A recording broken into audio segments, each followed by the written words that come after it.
नेपाल के कई हिस्सों में लगातार हो रही भारी बारिश ने एक बार फिर विनाशकारी रूप ले लिया। पिछले 38 से 48 घंटों में भूस्खलन, अचानक आई बाढ़ और बिजली गिरने की घटनाओं से भारी तबाही हुई है। आधिकारिक जानकारी के अनुसार इन आपदाओं में अब तक 52 लोगों की मौत हो चुकी है।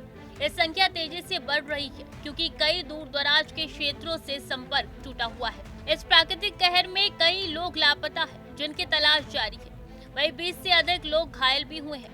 पूर्वी नेपाल का इलाम जिला सबसे बुरी तरीके से प्रभावित हुआ है, जहां भूस्खलन के कारण सबसे अधिक मौतें हुई है। इसके अलावा उदयपुर, पंचथार, रोहतहट और खोटांग जैसे जिले में गंभीर रूप से भी प्रभाव देखा गया है। कई प्रमुख राजमार्ग और सड़कें भूस्खलन के कारण पूरी तरीके से अवरुद्ध हो गई है। इससे पर्वतीय और मैदानी क्षेत्रों के बीच का संपर्क कट गया है। दशहरे जैसे प्रमुख त्योहारों के बाद घर लौट रहे सैकड़ों यात्री विभिन्न रास्तों पर फंसे हुए हैं, जिन्हें सुरक्षित स्थानों तक पहुंचाना एक बड़ी चुनौती बन गया है।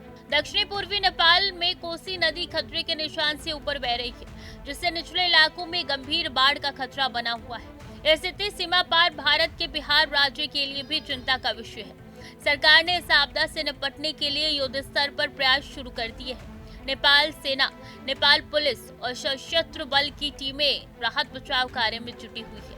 सुरक्षा बलों की प्राथमिकता फंसे हुए लोगों को सुरक्षित निकालना, लापता लोगों की तलाश करना और प्रभावित इलाकों में भोजन और आश्रय सामग्री पहुंचाना है। कई क्षेत्रों में सड़कों के क्षतिग्रस्त होने के कारण बचाव कर्मी पैदल ही प्रभावित इलाकों तक पहुंचने का प्रयास कर रहे हैं। पड़ोसी देश होने के नाते भारत के प्रधानमंत्री नरेंद्र मोदी ने भी इस त्रासदी पर गहरा दुख व्यक्त किया है और नेपाल को हर संभव सहायता प्रदान करने की प्रतिबद्धता जताई है। नेपाल के लिए यह दोहरी चुनौती का समय है, जब राजनीतिक और सामाजिक अस्थिरता के बाद अब एक बड़ी प्राकृतिक आपदा ने राष्ट्र को झकझोर दिया है। सरकार और स्थानीय प्रशासन के लिए यह समय जीवन और आजीविका बचाने की सबसे बड़ी परीक्षा है। कैमरामैन उज्जवल के साथ विवेक यादव, टीवी 100 न्यूज़, नोएडा।